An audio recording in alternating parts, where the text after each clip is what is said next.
Fermium, with the symbol Fm and atomic number 100, has a fascinating history rooted in the Cold War era's nuclear advancements. It was first synthesized in 1952 by a team led by Albert Ghiorso and co-workers at the Lawrence Berkeley National Laboratory in California.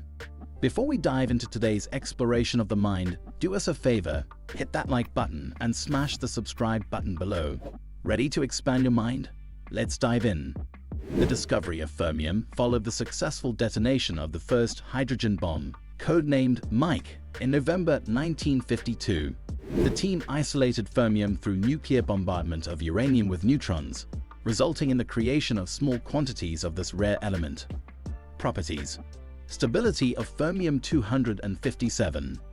Fermium-257 is an isotope of fermium, an element with the atomic number 100. It is one of the more stable isotopes of fermium, with a half-life of approximately 100.5 days.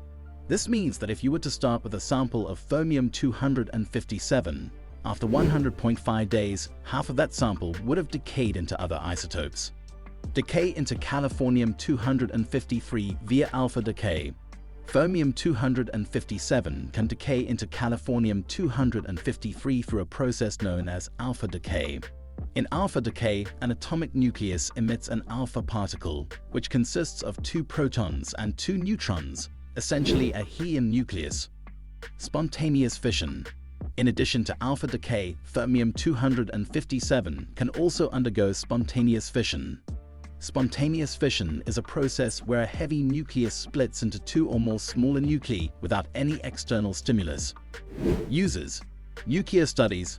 Fermium's isotopes, especially fermium-257, are utilized in nuclear studies due to their instability and propensity for decay.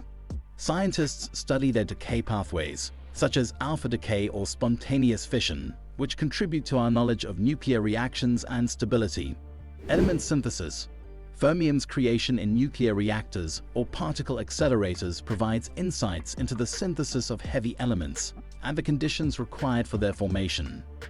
Periodic table extension. Fermium's existence expands the known elements in the periodic table, allowing scientists to study its properties and behavior, particularly in relation to neighboring elements. This aids in refining periodic trends and understanding the periodicity of chemical and physical properties. Radioactive decay studies. The short half-life of fermium isotopes, such as fermium-257 with a half-life of about 100 days, makes them valuable for studying radioactive decay processes. This research is fundamental in various fields, including radiometric dating and nuclear waste management. Fundamental research. Fermium's properties, such as its reactivity with other elements and its behavior under extreme conditions, contribute to fundamental research in chemistry and physics. Certain facts about fermium. Historical natural production. Fermium, although no longer naturally occurring on Earth, was once found in natural reactor deposits, where nuclear reactions in the Earth's crust created trace amounts of this element. Lack of health hazards.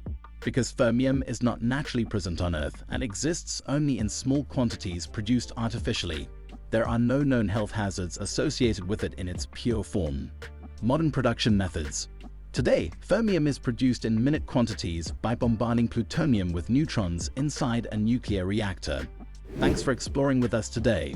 If you're hungry for more videos, don't forget to subscribe and ring the notification bell. Until next time, stay curious.